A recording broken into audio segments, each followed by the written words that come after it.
Well, if we remember anything about 2008, it'll likely be the extraordinary number of colleagues and friends who lost jobs that year. Many took the opportunity to change careers altogether. And make no mistake, though, just the thought of pursuing a new career is scary, and it can be overwhelming, but it can be done. So says career and life coach Annemarie Segaric, who's here to tell us how to start. Hello, Annemarie. Nice to have you here.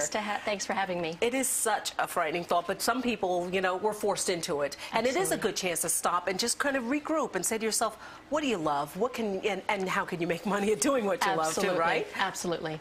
Yeah, it's a chance for you if you've been stuck in a job. Maybe it's that kick you needed to get going. Maybe you haven't been happy to begin with, and now's your opportunity. Most of the people that you've counseled, is that the position they found themselves in, losing?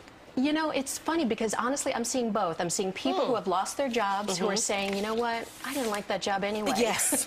Let me use this as an opportunity to do what I really love and make money at it. Right. But then I'm also seeing people who haven't lost jobs but are seeing those around them losing jobs.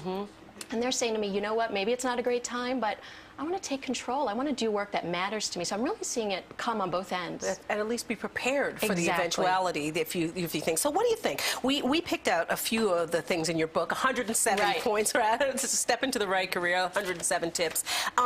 Notice when you need a break. Yeah.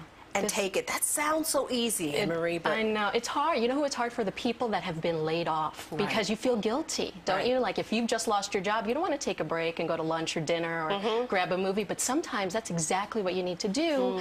Because you know those times when you're spinning your wheels trying to get something done, reach someone on the phone, you don't get anywhere. So it's best to take a break if it's an afternoon, a weekend off, whatever you can afford.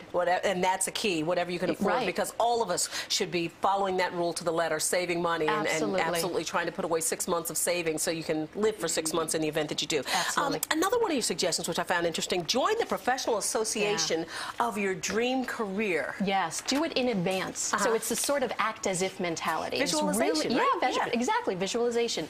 Take that mindset of, okay, if I were already working in this job, what associations would I be a part of? Events would I go to? And then what you do is you end up surrounding yourself with your future colleagues. What a great way to get word of opportunities, meet new people, network. It's excellent. And it's positive. It is. I didn't think you could do that, really. I thought you have to have credentials to do that. I think in some cases you might, but in many cases you don't, or you can attend as a guest. Cool. Now, the other thing you suggest, and you kind of mentioned, is find other people, 3 to 5 people who are doing the same thing, who've been through a significant career change and prayerfully survived, done well, succeeded. You want to know that people have gone before you and have done this, and they have. I mean, there are people who have done successful career changes and are actually happier. What you can do is get the advice from them. Find out what lessons did they learn, what did they wish they knew beforehand, so you don't have to reinvent the wheel. Yeah, good point. And another point you make is stop fighting your inner critic, the one who says, you can't do this. Exactly. We all have it. You sure do. We all have that inner critic. The most confident-looking person has that voice going on, but the key is to realize that's just one part of you. That inner critic is there. It's meant to protect you, keep you safe, but in reality, sometimes it thinks it's gone a little haywire. So it thinks it needs to protect you from yourself when you're about to make a change. Acknowledge it. Don't try to fight it. Just say, yes, it's scary, but go ahead and take action anyway. And what's the biggest enemy here is fear, isn't it? Yeah, absolutely. Fear. And, fear actually stands for false expectations appearing real. So, we look at the world through our own lens. We have this perception of what's going on. And especially with a career change, a lot of people perceive it to be not possible to do what I love and make money.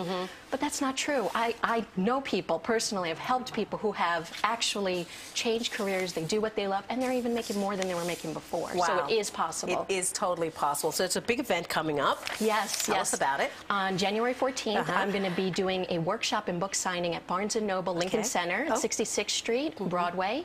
And it's how to launch a new career despite the economy. So you can register on my website, www.careerchangerevent.com. Okay. Can I ask you something? Yeah. Have you ever done a major career change? Yes, What were you doing before you became a career coach? I was an engineer.